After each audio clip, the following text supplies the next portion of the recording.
The Word of God is alive and powerful, sharper than any two-edged sword, piercing even to the dividing asunder of the soul and spirit, and of the joints and the marrow, and is a critic of the thoughts and intents of the heart.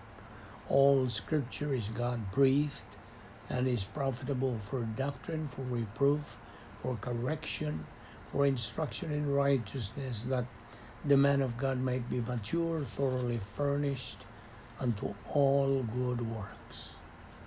Mayong adlaw kaninyong tanan atong mga subscribers, mga followers, our fellow believers. Welcome na sa aming atong adlaw-adlaw nga pagtuon sa pulong sa Dios. Diya pa kita magadupot sa atong tunanan nga giuluhan o Positional Truth that Believers Repose. Kung taon-taon pa kita magadupot yun ini. Okay, sa di pa kita magsugod, as usual, atong gamiton ng 1 John 1:9 principle. Alang ka na itong mga magtotoo. Aron kita mapunan sa Espiritu Santo. Umandam na sa kita sa atong pagtuon sa pulong sa Diyos. O matunan na sa kita. Sa balaang Espiritu Santo, the only teacher of truth. Panalang kanimo dili magtotoo ang imong giatubang nga issue. Dili ang imong pagsugi sa mga sala, kundi dili ang imong paggamit niya na imong kabubuton, your free will. Make use of it. Pinagi sa imong paggamit sa positive pole niya ng imong kabubuton. To believe in the Lord Jesus Christ as your Lord and Savior. Therefore, magampo ta karon sa hilom.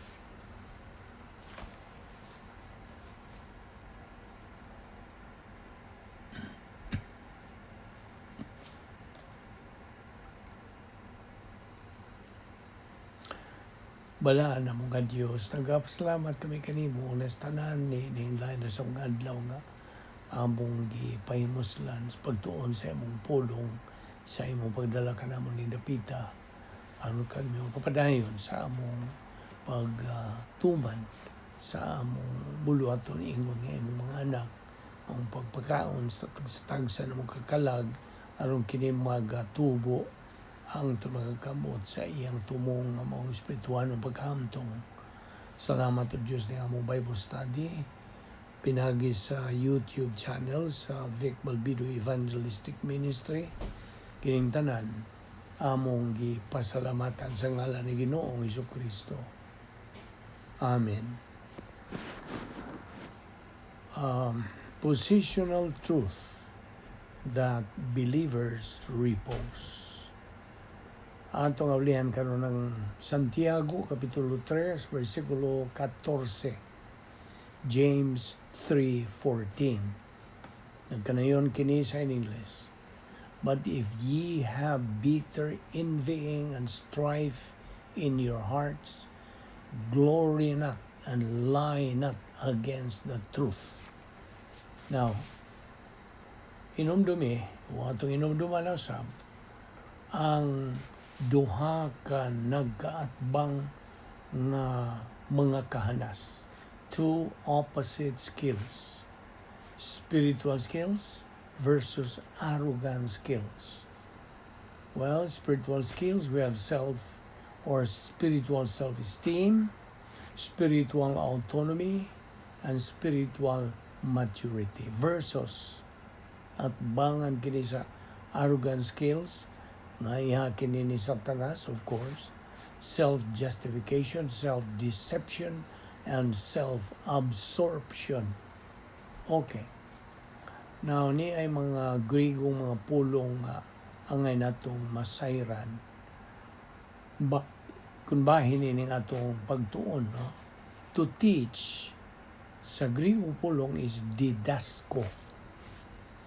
Now, that which is taught, kanang ginatudlo, ang Griego pulong is didaskalia.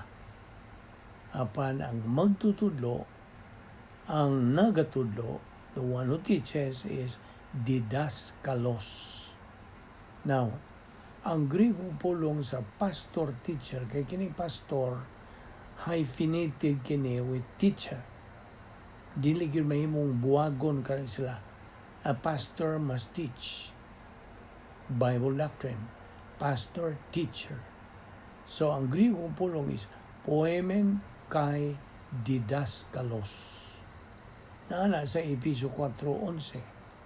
Now, ang pagdungog nimo pagsabot sa unsay imong nadungog, ang Griegong pulong is akuo. Akuo. So, akong balikon, to teach is didasko. That which is taught, didaskalia. Teacher, the one who teaches, is didaskalos. Now, lain na pong Griegong pulong na gidugang dinhi to inquire information, ang pangayog dugang kasayuran, mantano. Okay. Dias Colosas 3, 8 o 10, nagsulti ka na diha, put on, isulob ang inyong bagong pagkatao. Now, ang Griegong pulong is ap ek doomai. Ap ek doomai meaning to put on. Put on the new self, ang bagong pagkatao nimo. Diyan ang higayon sa imong pagtuo kang Ginoong Jesucristo ingon nga manluluwas, meaning at the point of salvation. We are supposed to put on our new self, not the old one. Ihikling na, ipadapli na ang daan.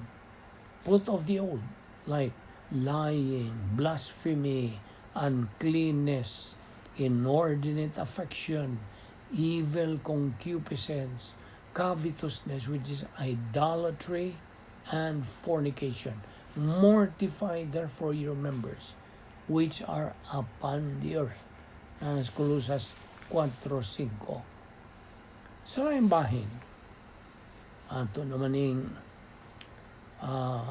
atong gidahom nga kini na silsil na gyud sa atong kalag.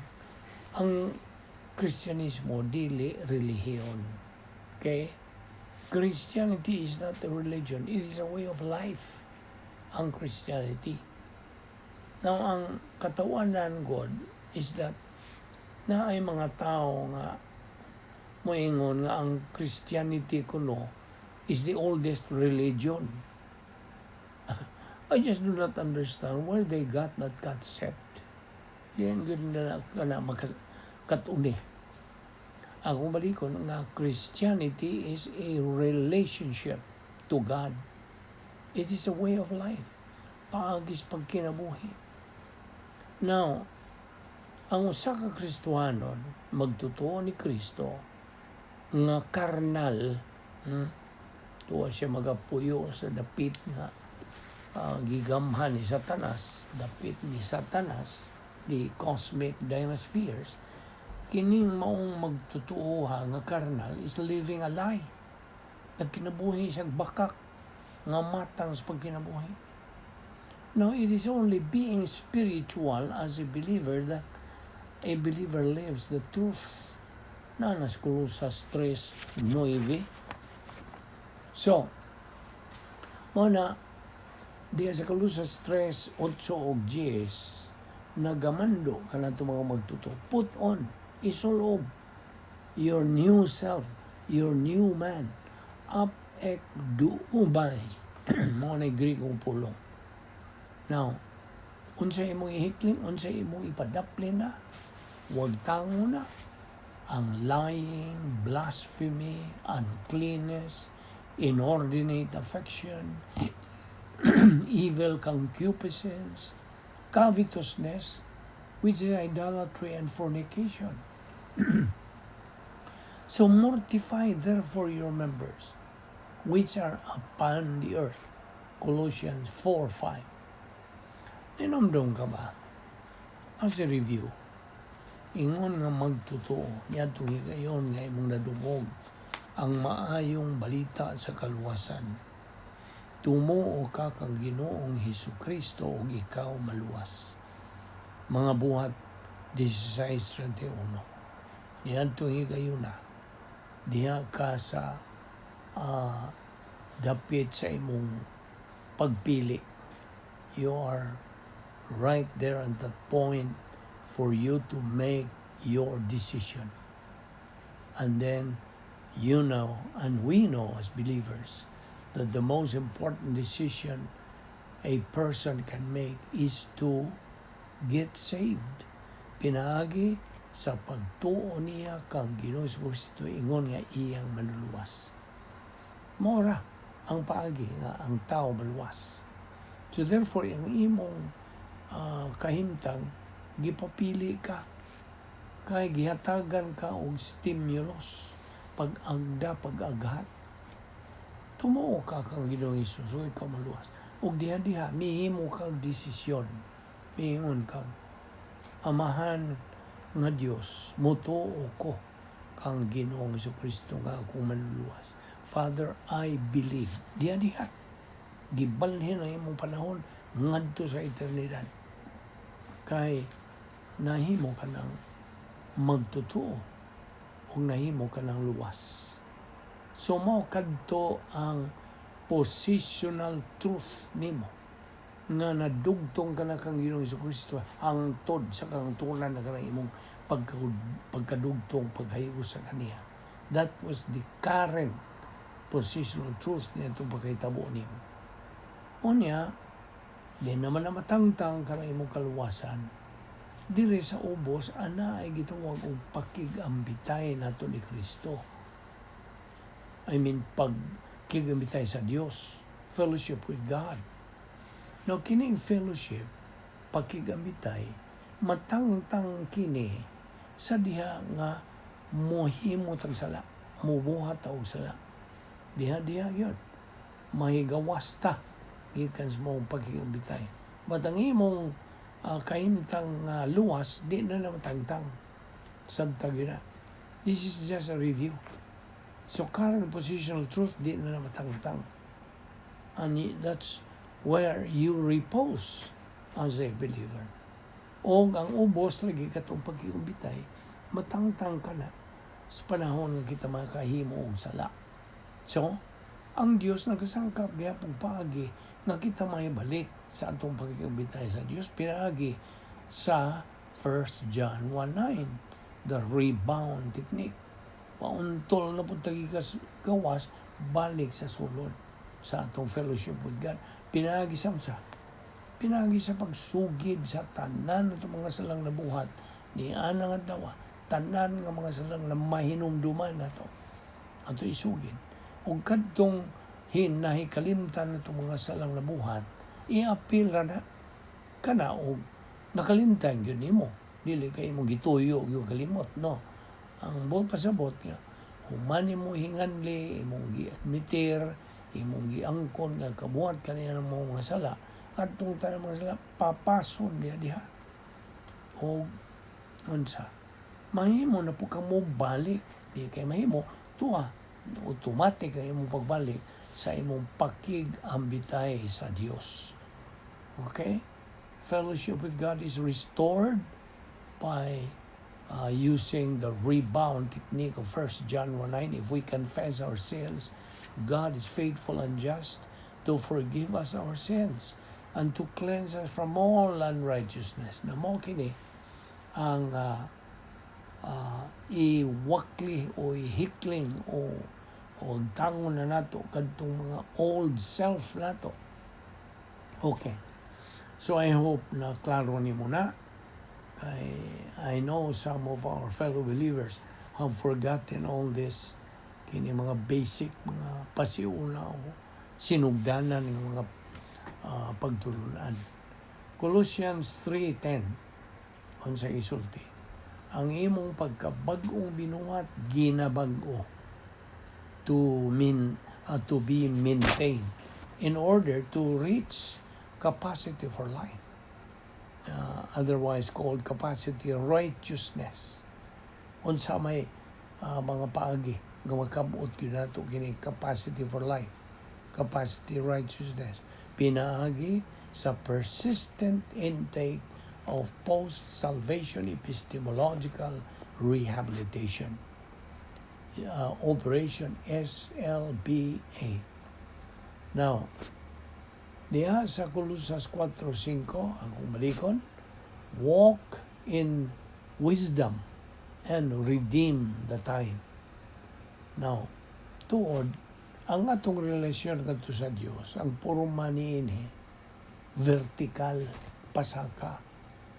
Ang panangatong relasyon kadto sa atong isig ka tao is horizontal, flat kana. Okay? Now, ang pulong new, in English maning new, binisaya, bag-o gyud. Okay? Ang Griyong pulong is neos. Neos, N-E-O-S. Now, ang giingon o murag bag-o, because it's maintained, ang Griyong pulong niini is kainos. Kainos. Now, balik ta sa Segundo Corinto 5:17. Therefore, if any man be in Christ, he is a new creature. Old things are passed away. Behold, all things are become new. Now, believers are new species. Di ba nila? We are sanctified. Pinalain na o binalaan na matarong na, dili na mga hinukman. Now, we believers are supposed to remove our own selves. Ang uso ba sa atong kinaya magsasala?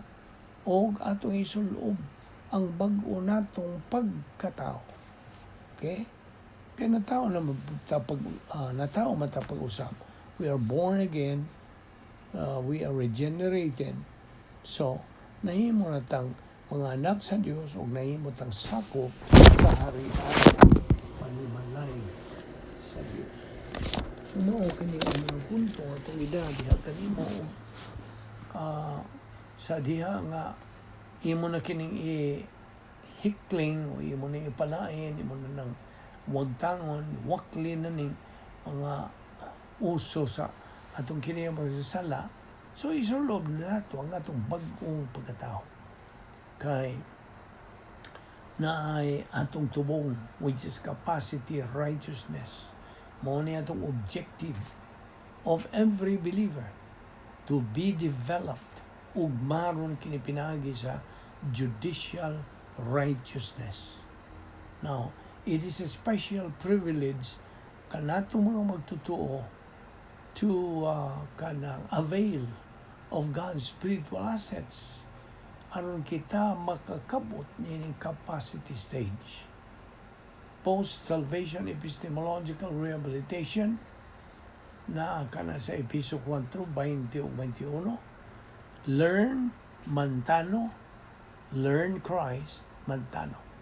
Hearing Christ akuo. Taught in Christ didasko. So, balik ta sa Colossians 3:8-10. Put off all these, anger, wrath, malice, etc. Instead, put on the new man. This is only possible pinaagi sa gitawag og post-salvation epistemological rehabilitation. Ephesians 4:20 and 21, learning Christ, mantano. Hearing Christ, akuo. Taught in Christ, didasko. Romans 12:2, be not conformed to the pattern of this world, but by the renewing of our mind. Be not conformed to the pattern of this world, but be transformed by the renewing of your mind. Kini atong ginibuhat, this is the process of renewing our mind.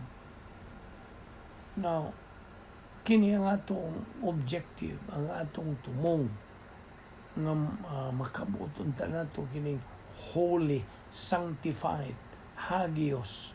Inomdong ka sa tulong ka positional truth. Inomdong ka itong tulo ka sanctification. Matang sa pagkabinalaan, positional, experiential, and ultimate. Now, hagios is holy. Ang kinabuhi sa magtotoo, ana arawa sa iyang panguna-una. It is in his mind.